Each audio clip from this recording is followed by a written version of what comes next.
ഇപ്പം എന്താ ഇങ്ങനെ പറയാൻ കാരണം എന്ന് ചോദിച്ചാൽ ഇങ്ങനത്തെ ഓരോ ഇതൊക്കെ ഇറങ്ങിയിട്ടേ ഞാൻ പറഞ്ഞ കുറച്ച് കൂട്ടുകാരുണ്ടല്ലോ, ആ കൂട്ടുകാരുടെ അമ്മയെ പോലും എനിക്കൊന്ന് ഫേസ് ചെയ്യാൻ പറ്റാത്ത സിറ്റുവേഷൻ പോയി.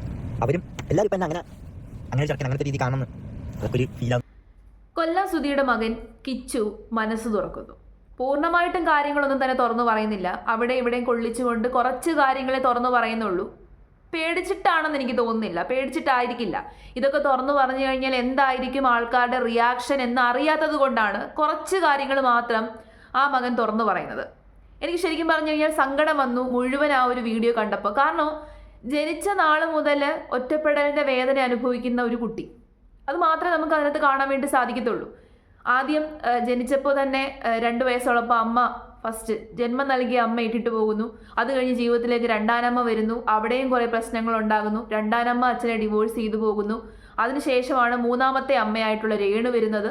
രേണുവിൻ്റെ കുടുംബത്തിൻ്റെ യഥാർത്ഥ സ്വഭാവം എന്താണെന്നുള്ളതും രേണുവിൻ്റെ യഥാർത്ഥ സ്വഭാവം എന്താണെന്നുള്ളതും കുറേയൊക്കെ കിച്ചുവിൻ്റെ മനസ്സ് തുറന്ന് ആ ഒരു വീഡിയോ കണ്ടു കഴിഞ്ഞാൽ, ലൈവ് സ്റ്റോറി എന്ന് പറയുന്ന ആ ഒരു വീഡിയോ കണ്ടു കഴിഞ്ഞാൽ നമുക്ക് മനസ്സിലാക്കാൻ വേണ്ടി സാധിക്കും. ഇത്രയും നാളും രേണു ഉയർത്തിക്കൊണ്ടുവന്ന അല്ലെങ്കിൽ രേണു ഇട്ട് ആടിയ ഒരു മുഖംമൂടി ഉണ്ടല്ലോ, ആ മുഖംമൂടി അഴിഞ്ഞു വീണു എന്നുള്ളതാണ് യാഥാർത്ഥ്യം.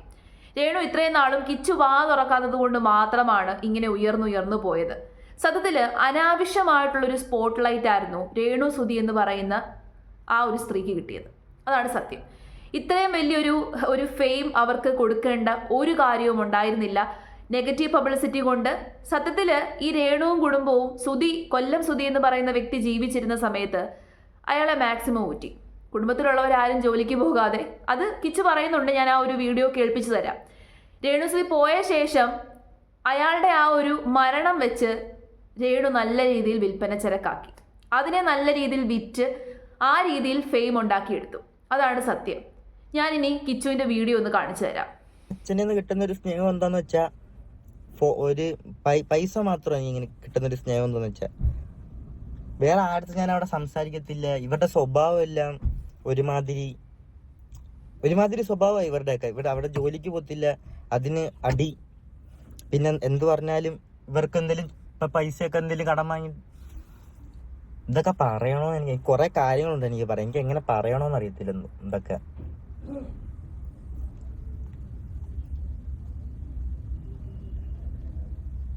കുറെ ഇതൊക്കെ ഉണ്ടായിരുന്നു, എങ്ങനെ പറയണ്ടേന്ന് അറിയത്തില്ല. മനസ്സിൽ എനിക്ക് ഇങ്ങനെ കേട്ടോ.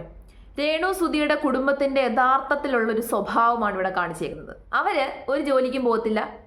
അച്ഛൻ, അമ്മ, സഹോദരിയുടെ ഭർത്താവ്, സഹോദരിയുടെ മക്കൾ ജോലിക്കും പോകത്തില്ല.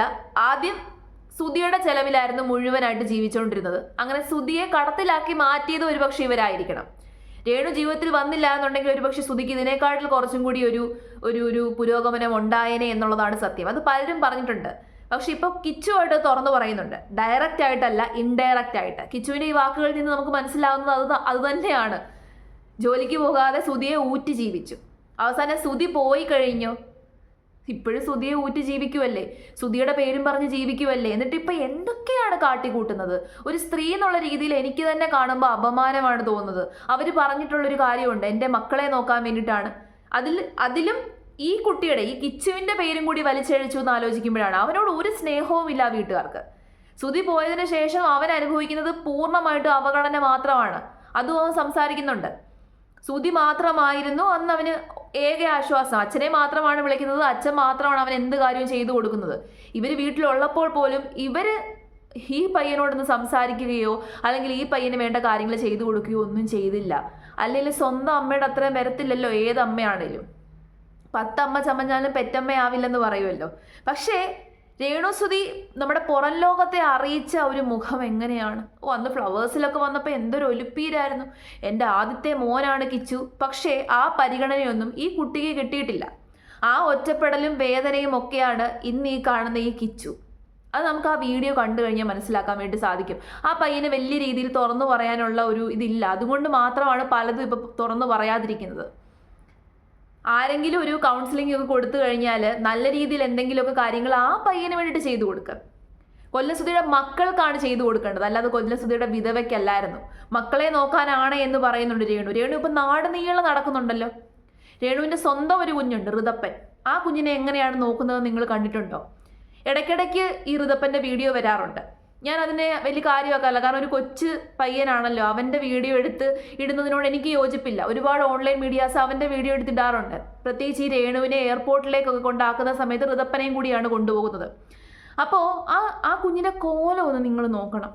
ഒരു എയർപോർട്ടിൽ വരുമ്പോൾ ഉള്ള വസ്ത്രം ഒന്ന് നിങ്ങൾ നോക്കണം. അതിൻ്റെ കയ്യിലെല്ലാം നഖമാണ്. ആ നഖത്തിനകത്തെല്ലാം അഴുക്കുകളുണ്ട്.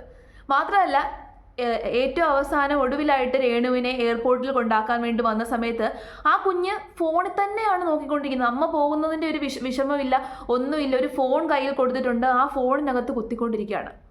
ഇതിനകത്ത് കിച്ചുവും പറയുന്നുണ്ട്. കിച്ചുവും ഒരിടയ്ക്ക് അങ്ങനെയായിരുന്നു. ഒരു കമ്പ്യൂട്ടർ ഉണ്ടായിരുന്നു, ആ കമ്പ്യൂട്ടറിനകത്ത് ഒരു മുറിക്കകത്തിരുന്ന് അടച്ചിട്ടിരുന്ന് അതിനകത്തിരുന്ന് ഗെയിം കളിക്കുവാണ്. നോക്കാനോ പറയാനോ ചെയ്യാനോ ചോദിക്കാനോ ഒന്നും ആരുമില്ല. അത് അന്ന് രേണു ഉണ്ടായിരുന്ന സമയമാണ്. അമ്മയുടെ പദവിയിൽ രേണു ഉണ്ടായിരുന്ന സമയമാണ്. അച്ഛൻ ജോലിക്ക് പോകും, അച്ഛൻ മാത്രമാണ് കാര്യങ്ങൾ അന്വേഷിക്കുന്നത്. അപ്പം അതിൽ തന്നെ വ്യക്തതയുണ്ട്.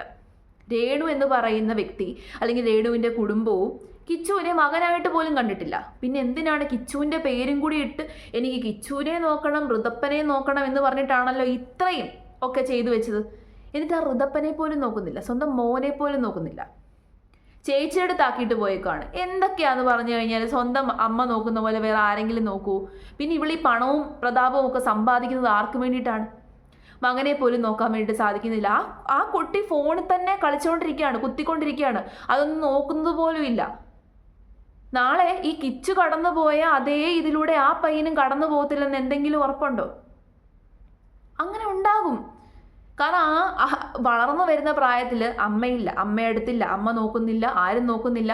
അവർ നോക്കുമെന്ന് എനിക്ക് തോന്നുന്നില്ല. രേണുവിൻ്റെ കുടുംബം വലിയ രീതിയിൽ ആ കുഞ്ഞിനെ നോക്കുമെന്ന് എനിക്ക് തോന്നുന്നില്ല. അവരിപ്പോൾ രേണുവിൻ്റെ സമ്പാദ്യത്തിൽ ജീവിക്കാൻ വേണ്ടിയിട്ട്, രേണുവിനെ ഊറ്റാൻ വേണ്ടിയിട്ട് അവിടെ വന്ന് കിടക്കുകയാണ്. അത് തന്നെയാണ് സത്യം. അല്ലെന്നുണ്ടെങ്കിൽ കല്യാണം കഴിപ്പിച്ച് വിട്ട ചേച്ചി സഹോദരിയുടെ വരുമാനത്തിൽ ജീവിക്കാൻ വേണ്ടിയിട്ട് വരുമോ? ഒരിക്കലും വരത്തില്ല. സഹോദരിയുടെ ഭർത്താവിൻ്റെ വരുമാനത്തിൽ ഏതെങ്കിലും ചേച്ചിയും ഭർത്താവും ജീവിച്ച കഥ കേട്ടിട്ടുണ്ടോ? അത് ഊറ്റൽ തന്നെയല്ലേ. സ്വന്തം ഭർത്താവിന് വരുമാനം ഇല്ലെന്നുണ്ടെങ്കിൽ ജോലിക്ക് പോയി ജീവിക്കണം, മറ്റുള്ളവരെ ഊറ്റിയല്ല ജീവിക്കേണ്ടത്. അതൊക്കെ നമ്മുടെ കാര്യമല്ല, അതൊക്കെ അവരുടെ പേഴ്സണൽ കാര്യമാണ്. ഇതിന് മുമ്പുള്ള കാര്യങ്ങൾ മാത്രം നമ്മൾ നോക്കിയാൽ മതി. പക്ഷേ എന്നിരുന്നാലും ആ ചെറിയ പയ്യനെ ആക്കിയിട്ടാണ് ഈ ലോകം മുഴുവൻ ഇവള് നടക്കുന്നത്. ഈ ലോകം മുഴുവൻ നടക്കുമ്പോൾ അവനെ നോക്കുന്നുണ്ടോ, അവനെ ശ്രദ്ധിക്കുന്നുണ്ടോ എന്ന് പോലും രേണു എന്ന് പറയുന്ന സ്ത്രീ ശ്രദ്ധിക്കുന്നില്ല. അതാണ് സത്യം. അത് ആ കുട്ടിയുടെ അപ്പിയറൻസിൽ നിന്ന് നമുക്ക് വ്യക്തമാണ്. ഓൺലൈൻ മീഡിയാസ് ഇടയ്ക്കിടയ്ക്ക് പോസ്റ്റ് ചെയ്യുമ്പോൾ ആ കുട്ടിയുടെ അപ്പിയറൻസ് നിങ്ങൾ നോക്കുക, ആ കുട്ടി ധരിച്ചിരുന്ന വസ്ത്രം നിങ്ങൾ നോക്കുക, അതിൻ്റെ കൈ നോക്കുക. അതിനൊന്ന് വൃത്തിയായിട്ട് കുളിപ്പിച്ചിട്ട് പോലും ഇല്ലെന്നാണ് തോന്നുന്നത്. അതെന്നുണ്ടെങ്കിൽ ഈ കയ്യിലെല്ലാം നഖം, അതിനകത്തെല്ലാം അഴുക്ക്. എന്നിട്ട് ഇടയ്ക്കിടയ്ക്ക് ഋതപ്പനോട് സ്നേഹമുണ്ട് എന്ന് തോന്നിപ്പിക്കാൻ വേണ്ടിയിട്ട് ചില വീഡിയോസ് എടുത്ത് പോസ്റ്റ് ചെയ്യും. അതിൻ്റെ അടുത്ത് കുറച്ച് നേരം ഇരിക്കുക, അതിനോട് സംസാരിക്കുക, ആ ഫോണൊന്ന് മാറ്റി വെപ്പിച്ചിട്ട് അതിനെ എവിടെയെങ്കിലുമൊക്കെ കൊണ്ടുപോകും. ഇവിടെ ഈ നാടനീളം നടക്കുന്നുണ്ടല്ലോ, അതിനെയും കൂടി കൊണ്ടുപോകും. അതിനെ എവിടെയെങ്കിലുമൊക്കെ കൊണ്ടുപോയിട്ട് അതിനെന്തെങ്കിലുമൊക്കെ വാങ്ങിച്ചു കൊടുക്കുക, എന്തെങ്കിലുമൊക്കെ കാര്യങ്ങൾ ചെയ്യും. വളർന്നു വരുന്നൊരു പയ്യനാണ്, അവന് ഒരുപാട് കാര്യങ്ങൾ പകർന്നു കൊടുക്കാൻ അറ്റ്ലീസ്റ്റ് അമ്മയെങ്കിലും അടുത്തുണ്ടായിരിക്കണം. ഇപ്പം കിച്ചു പറയുന്നു ഒരുപാട് ഒറ്റപ്പെടൽ അനുഭവിച്ചു, ഒത്തിരി ഒറ്റപ്പെടലിലൂടെയാണ് കടന്നു വന്നത്. കുറച്ച് ഭാഗം കൂടി ഞാനൊന്ന് കാണിച്ചു തരാം കിച്ചുവിൻ്റെ വീഡിയോയുടെ. അമ്മയ്ക്ക് അതും ഇതൊക്കെ ഓരോ പ്രശ്നങ്ങളായിരുന്നു. എന്നെ കൊണ്ടുപോകുന്നത് ഷൂട്ടിന്, ഞങ്ങൾ രണ്ടുപേരും പോകുന്നത്, അതൊന്നും അമ്മയ്ക്ക് അങ്ങനെ വലിയൊരു താല്പര്യമില്ലാത്ത സംഭവമൊക്കെ ആയിരുന്നു. അതിൻ്റെ ഇടയിൽ അടിക്കുണ്ടായിട്ടുണ്ട്. എന്തോ ആർക്കും എന്നെ അങ്ങോട്ട് ഇഷ്ടമല്ലായിരുന്നു. അങ്ങനെ ഒരു വട്ടായിപ്പോയിരുന്നു. അങ്ങനെ അപ്പോഴും എനിക്ക് എന്തെങ്കിലുമൊക്കെ എൻ്റെ വിഷമങ്ങളാണേലും എന്തെങ്കിലും പറയാനായിട്ടാണെങ്കിലും എനിക്ക് വിളിക്കാനായിട്ടും അച്ഛനെന്ന ഒരാളുണ്ട്.